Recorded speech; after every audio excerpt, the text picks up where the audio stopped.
Ferrari is back with another Speciale model, and this time they've taken the 296 GTB, added 50 horsepower, and stripped out the carpets. The price? A staggering $475,364. That's nearly $500,000 for a V6 plug-in hybrid. And their big selling point is intensity. But let's be honest about what intensity really means here. It means they're selling you flaws as features. The goal, according to Ferrari, was a race car experience without the misery. That's a nice marketing line, but based on the driving impressions, it seems they just traded one kind of misery for another. They removed sound-insulating materials and carpet as part of the light-weighting project. The result? The reviewer heard a rock spin up from the tire and hit the uncarpeted underbody so hard they damn near had a heart attack. Imagine that, in a car that costs as much as a house. This isn't a premium experience. The reviewer noted that their backpack made cheap-sounding scratching noises as it slid around on the uncarpeted passenger footwell. They even went so far as to say, "We'd be happy if Ferrari snuck the carpets back in because the excessive road noise was something they could have done without." When your customer is begging you to put the sound deadening back in, maybe your pursuit of intensity has gone too far. And then there's the technology. This is perhaps the most critical failure.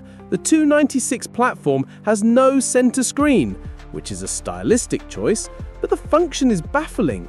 If you want to use phone-based navigation, it projects onto the instrument panel, but in doing so, it replaces the tachometer.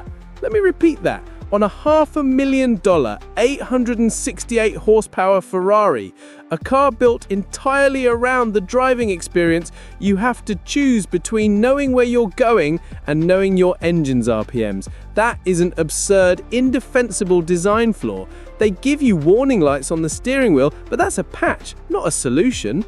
Let's talk about the performance itself. 868 horsepower is a big number. It's the most powerful rear-drive Ferrari ever. But what does that translate to? The article states the engine improvements are unlikely to clip more than 1/10 of a second off the 296 GTB's 2.3 second 0 to 60 run. 1/10 of a second. We are living in an age where family sedans from Tesla or Lucid are hitting 60 in the low 2-second range silently and for a fraction of the price. Ferrari is celebrating 1/10 of a second improvement while its tech feels a decade behind. They're also celebrating a new shift strategy.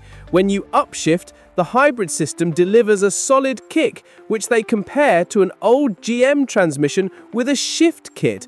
Again, they are engineering in a jolt, a harshness that every other high-performance manufacturer has spent decades engineering out in the name of seamless power delivery. It feels less like an innovation and more like a gimmick to create a sensation of speed that isn't really there. This car isn't for drivers, it's for collectors.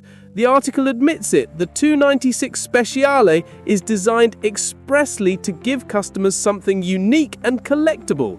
This is a $100,000 plus markup on a 296 GTB for a new wing, less carpet, and a software tune.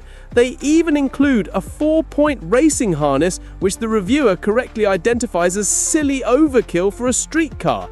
It's just theatre, designed to make the owner feel like a racer while they're stuck in traffic, deafened by road noise, and wondering if they should have turned left because they can't see their navigation. This isn't a brilliant accomplishment, it's a brilliant marketing strategy. It's a parts bin special for existing clients, proving once again that if you put a Ferrari badge on it, people will pay anything for the privilege of a compromised experience. Subscribe to Shift 100 for more honest, critical car analysis that cuts through the hype.